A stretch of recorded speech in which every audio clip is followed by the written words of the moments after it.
So the next session will be about the thalassaemia screening, and so the speaker is Professor Viprakasit.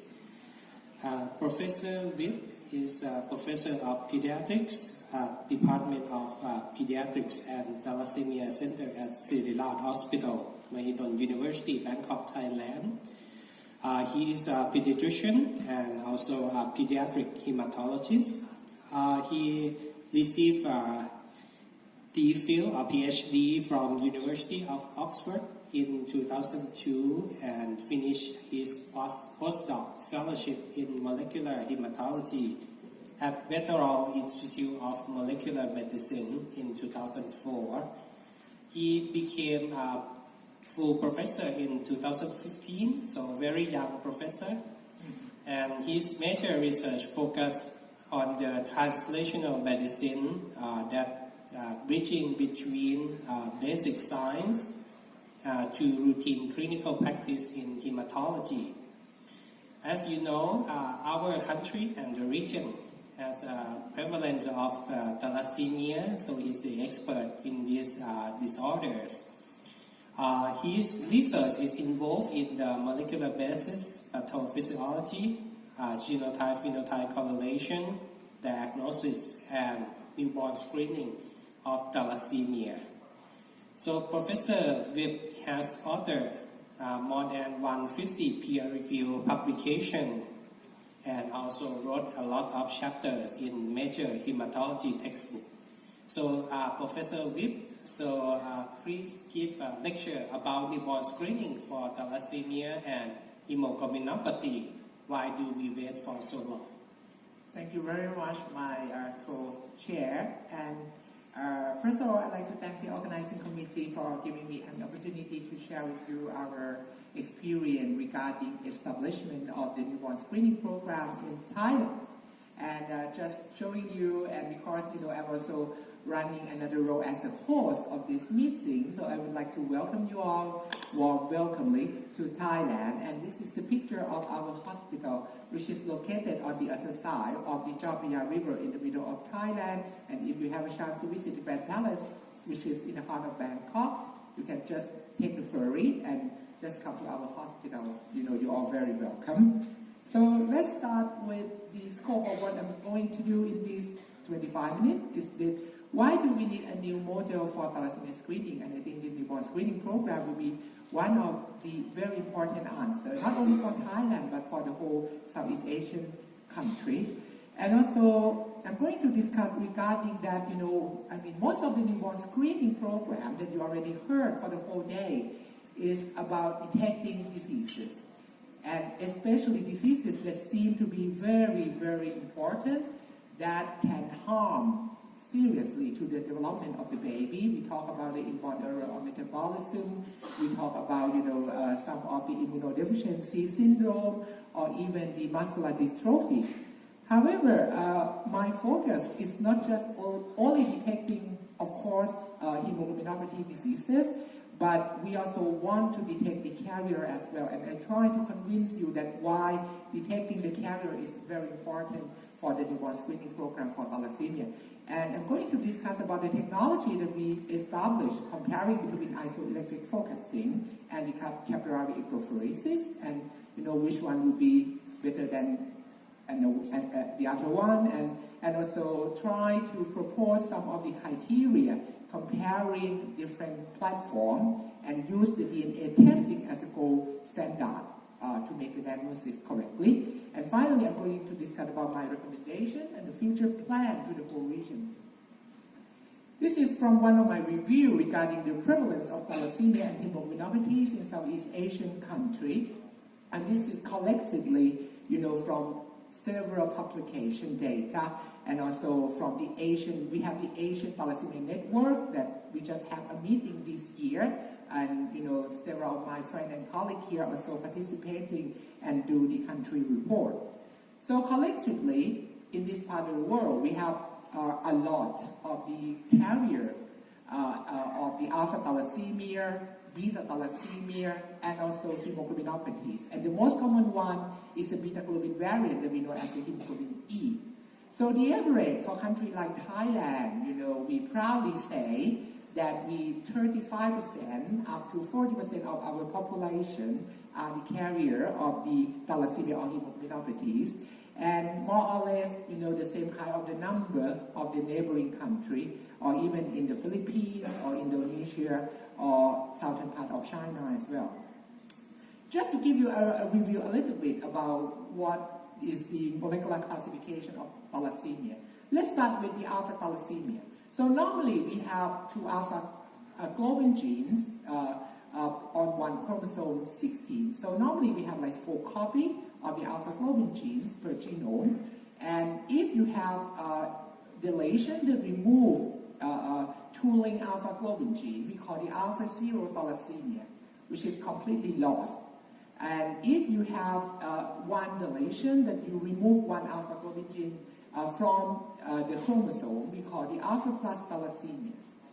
That alpha plus thalassemia, we know if it caused by deletion, we call deletional alpha plus thalassemia. However, we also have the missense mutation or point mutation on the coding sequences of the alpha globin gene, especially the alpha 2 gene, which is usually expressed 3 times higher than the alpha 1 gene. So most of the mutations have been identified in the alpha 2 gene, and we call them as the non-deletional alpha plus thalassemia. Interaction of the alpha thalassemia resulting in the clinical alpha thalassemia syndrome. If you have normal alpha for alpha globin gene, this is a normal hematology.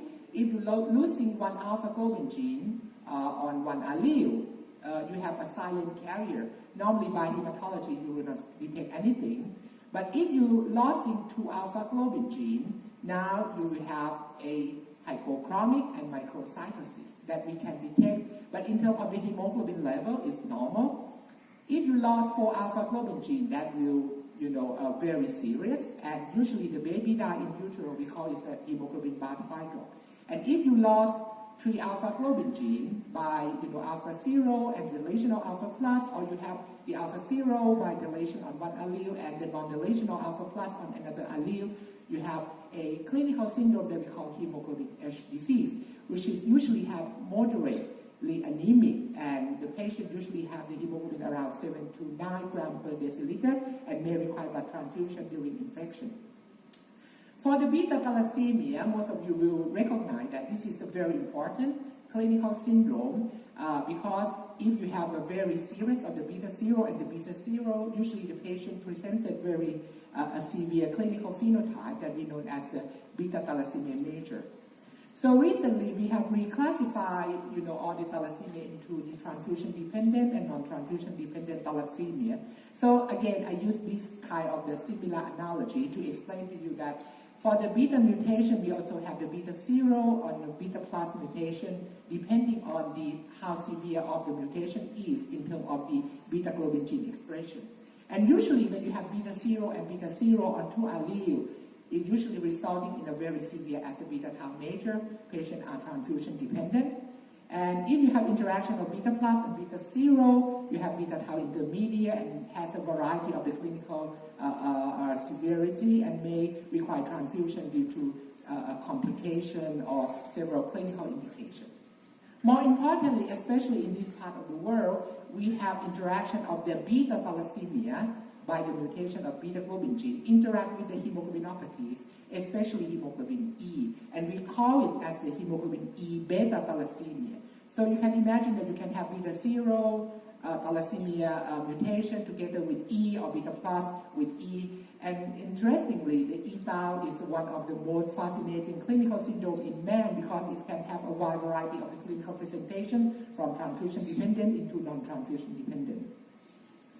More importantly, we published this data several years back just to show that, because alpha and the beta globin gene are located on the 2 different chromosomes. Alpha on chromosome 16 and the beta on chromosome 11. So, through sperm or oval formation is segregated independently. So it's not uncommon to encounter individuals who have both alpha thalassemia and beta thalassemia in the same individual. And this is also very common in this part of the world. So because of very common of the thalassemia and high prevalence, In Thailand alone, we have already calculated that every year we should have around 20,000 new cases of thalassemia patients in our country, and around 2,000 of them are transfusion dependent. And if we take it together, including the alpha thalassemia hemoglobin H disease, around 1% of our population has thalassemia disease, not the carrier. Because I say carrier is around, we used to tell our medical students 35% or 40%. So it's very important for the prevention and control program for the severe thalassemia patient. And at present, the program that we are doing in Thailand includes the identification of the disease carrier, and also we have to educate them on the thalassemia disease and the outcome, and try to help them when they getting married, and provide them with the option regarding the prenatal diagnosis, and also pre-implantation genetic diagnosis, and also termination of pregnancy if we have identified the affected fetus. The program has already been around in Thailand over 20 years, and you may have the question that when and whom that we should start to screen for the carrier. So there's several ways that we can screen the carrier in country like Saudi Arabia, or in the Middle East country. They do the cascade screening because there's a very high rate of consanguinity. In Thailand, majority of our program do at the antenatal screening, where we have the pregnant woman who came in the very early gestation. It would be better if we can do premarital screening. The school children is only limited in only few pilots. The problem with the antenatal care screening for carrier in Thailand that, at present we can screen most of the pregnant women who come to antenatal clinic. And every year we have something like 700,000 pregnant women in Thailand. However, the problem is, you can see on this slide, is that the number of the couple that we have identified is lower than 20% than it should be. And the other problem regarding our prenatal diagnosis program is that the late pregnancy. So sometimes the pregnant women, they come quite late for the antenatal care. So normally the obstetrician will not do a PND and termination of pregnancy after 24 weeks of gestation. So making that the program is not very effective. And the problem of, why we got such a very low in terms of the couple identification is because of the low rate of participation in the male partner.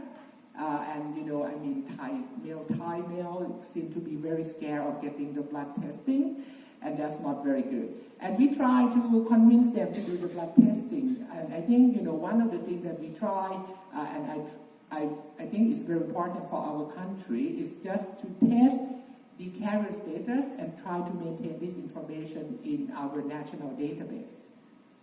So that's come to why I think newborn screening will come in place, because we can also screen and diagnose thalassemia at birth.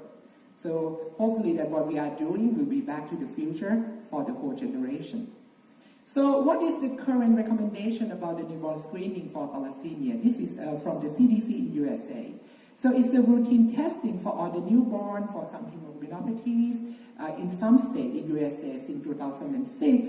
And the main objective of the screening, especially in USA, is to screen for the sickle cell disease, which is, that this is a beta hemoglobinopathies, which is a very serious, and it needs an early intervention, antibiotic prophylaxis, blood transfusion, if it, sickle cell disease, or even the sickle with the beta thalassemia.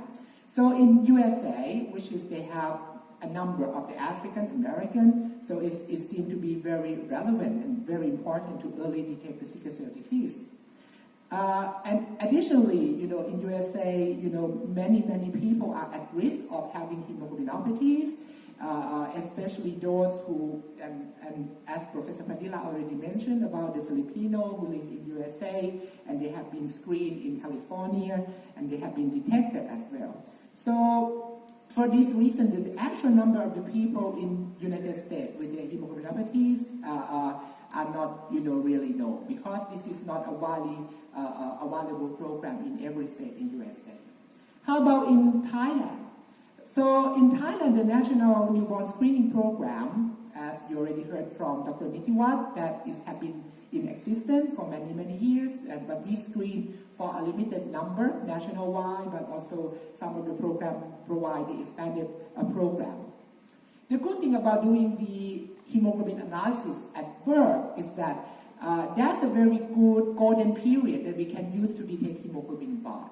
Hemoglobin bath is the gamma 4, and this gamma 4 will present if you have the alpha thalassemia. So you can imagine the gamma is the hemoglobin F. Alpha 2 and the gamma 2 will produce hemoglobin F. That's the fetal hemoglobin. So when you have reduced production of alpha, you will have free gamma, and the gamma will bind together, making a tetramer, and we call the hemoglobin bath. And usually this hemoglobin bath declines within the first year of the baby, so later on we cannot detect it. So the diagnosis of the alpha thalassemia, especially the alpha thalassemia carrier, rely on the DNA analysis. So at the neonatal period, this is a golden critical period that we can detect alpha thalassemia without doing DNA testing. And also, if we can detect hemoglobin E at birth, it can be also very useful. So in Thailand, our newborn thalassemia program aims to screen both thalassemia diseases and the carrier. So there will be a question that, what is the point if we can detect hemoglobin H disease or E-Thal earlier at birth? I mean, I have been asked with this question by the reviewer when we submit our paper. And actually, as a clinician myself, I have to say it's different. So in the patient who got, for example, the beta-tau major or beta-tau hemoglobin E or even hemoglobin H disease, if we can early detect them very early in life, we can provide them with a good supplementation, good monitoring, and try to provide with blood transfusion if they need it. I think it will completely change the natural history of the disease itself. So in Thailand, there is the dogma that we cannot diagnose thalassemia and hemoglobinopathy before 2 years of age. And hemoglobin analysis is the major tool to make the diagnosis of thalassemia. And usually the hemoglobin switching would be complete after the first 2 years. So a lot of clinicians have been brainwashed that, we cannot do hemoglobin analysis. We have to wait until the children turn after 2 years of age, which is not true. In fact, we can diagnose thalassemia or hemoglobinopathy at any age, depending on what is your reference range. So if you have reference range and you have been validated, you can make a diagnosis anytime if you want. So that's why we have to try to establish and validating the criteria to make the proper diagnosis for thalassemia and hemoglobinopathy at the newborn period. So we're testing about what is the current methodology, which has the HPLC, the IEF, and the capillary electrophoresis. Through our review, the IEF seems to have some advantages over the HPLC, but we haven't really tested HPLC in our laboratory yet. Because the IEF, it can be used for the screening and for the confirmation. It can apply for the dry blood spot testing and has the efficacy for the cost saving and high resolution for the hemoglobin variant detection. And later on, we also tested the CE platform as well. So we start by trying to establish the IEF for the newborn screening for thalassemia, and this work has already been published in 2013. This is the work of one of my students, Punyanut Pornpanit. So in this study, we recruit 500 dry blood spots, which is taken from the routine newborn screening program at the Pramukut Krao Hospital. And we perform the molecular testing in every one of them. However, because of the sample quality, we can perform DNA testing only in 350. So in these 350, we compare with the IEF pattern.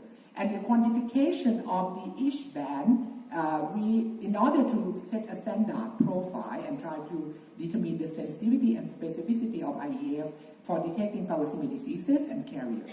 So we have this dry blood spot, we take 3 spots for the DNA, 1 for the hemoglobin analysis, and we run it on the isoelectric focusing, like this, okay? And after we got the band, we have a program which is supplied by the Putin Elsmer. It's called the ISO scanning, so it scans each band and quantify the densitometry of the band and make it into the percentage. So through this study, we have identified 350, and also we did comprehensive alpha and the beta globin genotype in each one of the sample, and try to compare the pattern of the hemoglobin profile that we have identified, and we come up with the, this already been published. We have identified hemoglobin BART and hemoglobin E, and that can be used to make the diagnosis correctly for the alpha-0 thalassemia carrier, for the hemoglobin E carrier, for homozygous hemoglobin E, and also interaction between alpha-0 and hemoglobin E. So we did the ROC analysis, try to make the cutoff. One of the limitations of using the IEF is that the sensitivity and specificity of alpha plus thalassemia carrier is not very, very high. Okay, and this cutoff of the hemoglobin BART, for example, for the 2 gene deletion and the 1 gene deletion, is variable depending on the platform that we use. So this is just to show you comparing between HPLC, IEF, and also, starch gel or cellular acetate electrophoresis.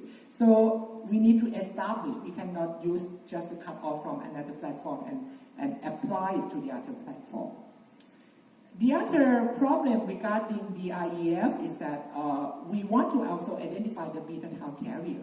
So in the beta tau carrier from the previous study, they have shown that the lower hemoglobin A at birth can be used as a marker to identify the beta tau carrier. However, when we try to look at this hemoglobin A percentage by the IEF, we could not find any cutoff that can be certainly used for the screening.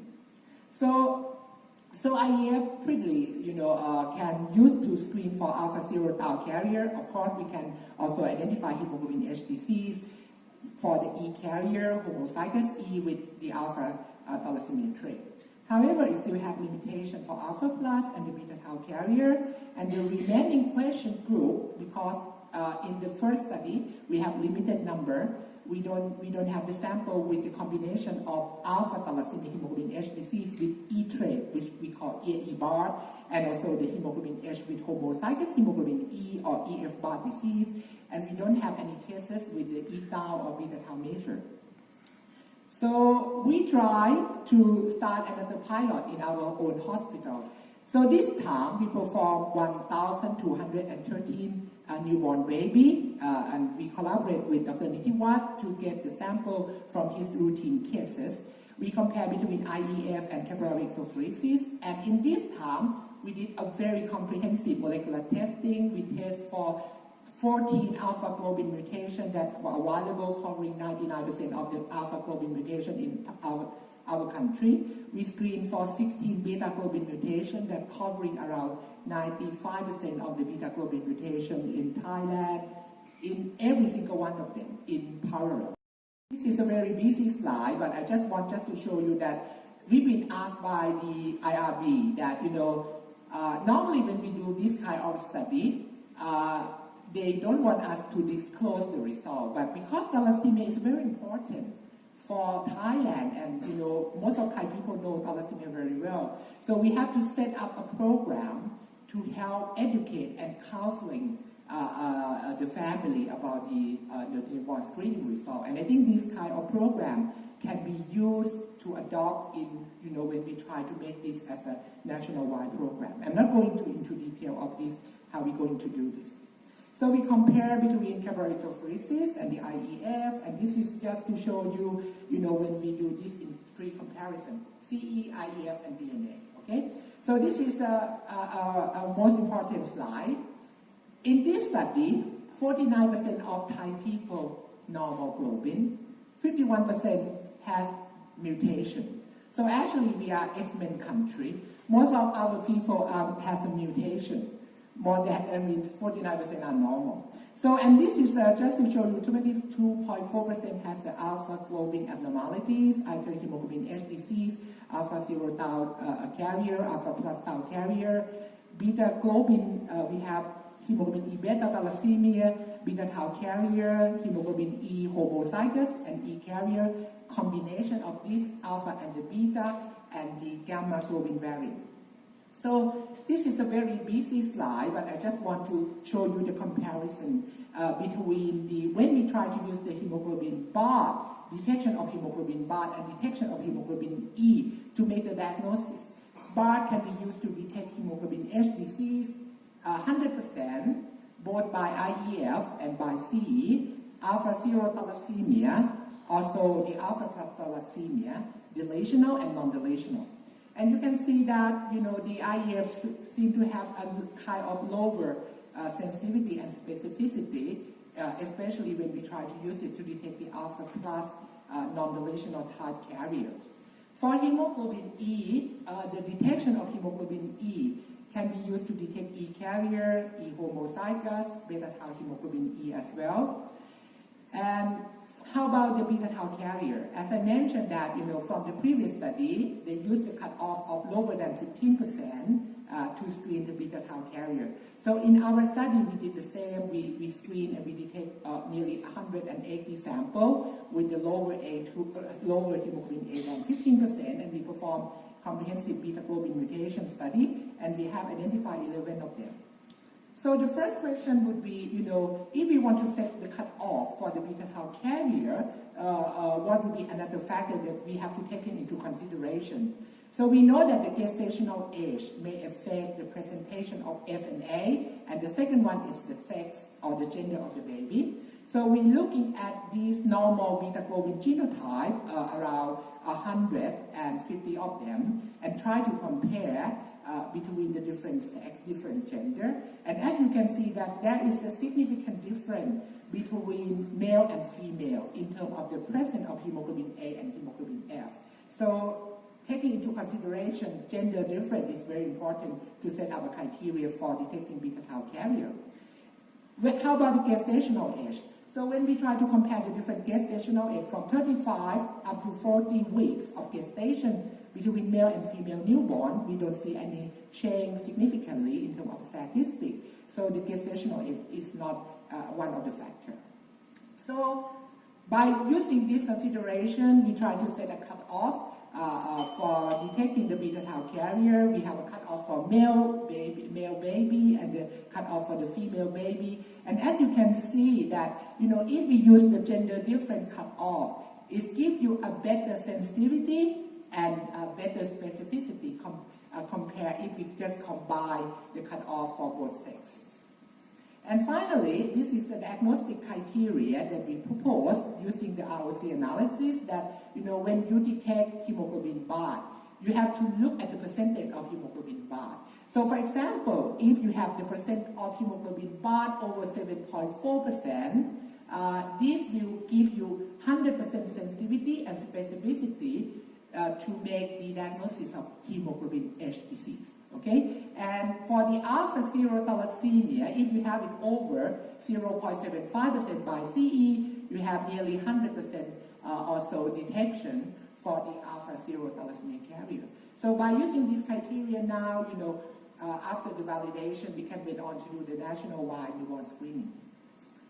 This of the work has already been presented at the EHA this year, and it's received the EHA Travel Award to my postdoc, Tidara Suksangpleng, who are already here in this room. And we're going to show some of the data later on this year at the American Society of Hematology that we try to compare between these two different systems. And again, these have been granted with the Merit Award from the ASH this year. So in summary, our group have extensively validated the diagnostic criteria using IEF and also CE for the hemoglobin analysis for the newborn screening thalassemia program. Both techniques can detect both diseases and the carrier condition, either only alpha thalassemia, beta thalassemia, hemoglobin E, or in combination. CE seems to be superior than the IEF due to a higher sensitivity, specificity, with a better precision and certainty. And moreover, the technique is less laborious and can be automated for the population scale.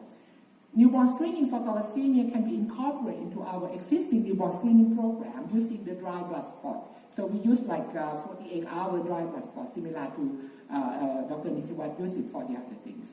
So our program can detect both disease and carrier, or even in combination. So I think besides early detection of thalassemia patient, our program can help to provide a potential effective model for prevention and control for thalassemia by carrier detection in the future Thai generation. And it can be used as a standard practice for all ASEAN countries where thalassemia and hemoglobinopathy are highly prevalent. Thank you very much for your attention, and I'm ready for your question. Sorry if I talk too fast. I think faster. Thank you very much, Professor Vip. So, question from Professor Yes, Kapoor. please. I think an excellent talk, first of all. Two things that I would like to know. What would be the number of samples you could do on both the systems per day? I mean, in terms of the number per day. Yes. Two, what is your cost-effective analysis between the two? Yes, that's a very good question. So I think for the isoelectric focusing, it depends on the gel size. So this is, you have to do it in a more manual way. So normally in one gel, I think you can run up to 96 samples. And usually it takes around like 3-4 hours to run the gel itself. And it's quite laborious because after you scan the gel, you run the gel, you have to mount the gel, scan it, and do the analysis. For the capillary electrophoresis, now they have a system which is kind of automated. So you can run it, per sample would be around like 2 or 3 minutes. And you can just put everything in the rack and have the machine to run. So I think the robustness of the number of the sample for the IEF, I think, if you have a very good technician, in one day you can run up to 200 per one machine. For the capillary electrophoresis, I think you can go up to 300 if you run it continuously. Yeah. But I don't use HPLC. I'm about to get the HPLC to test it as well, but Ayash, you're moving. You have some question? Okay, Professor Padilla. Yes, please. Well, thank you. I enjoyed your talk. Thank you. I just wanted to share the decision pathway for choosing HPLC. So at the beginning, it was a choice between IEF and HPLC.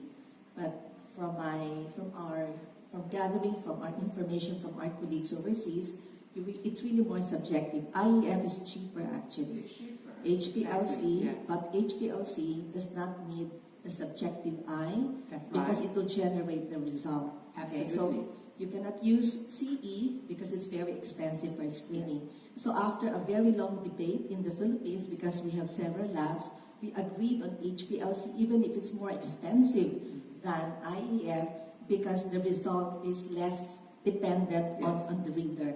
You still need the reader because we just reviewed our data. We've screened about 300,000 and it's as I said, we're happy, and I think in a future conference we can actually present the data. And you're right. If we do the screening, we can actually catch these patients earlier. Yeah. Then our hematologists can give them better care. So I'm really happy that you presented this because it is something that the region must seriously consider. Because we can actually save more babies and give them better future if this is in place. So thank you again. Thank you very much. I totally agree for what you just say. And it's true that the IEF is more subjective and it needs expertise. So in order to put this as a national wide, it's very difficult in terms of the technology itself. And also, as a clinical hematologist myself, I think early detection of the patient and early management, and also the family counseling is very helpful. Because we already discussed about the family counseling earlier this morning, and I think for thalassemia, some of the family they don't even go through the screening program. So when we identify carrier or when we identify the disease in the offspring, we can help to prevent for the next baby in the family. I think that will be another advantage that we're going to do this in this region. Last question. Okay. Yes, please. You did not seem to have any HPS in your region at all. Sickle. Sickle, yes, that's a very good question. We have enough. We don't have sickle.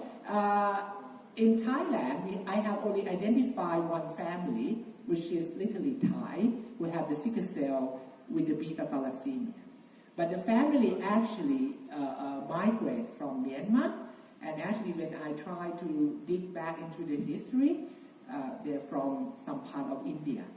So sickle is already present in India, and I think probably also in Malaysia as well, I think, but not in Thailand. We are a little bit fortunate. We already have enough with other things.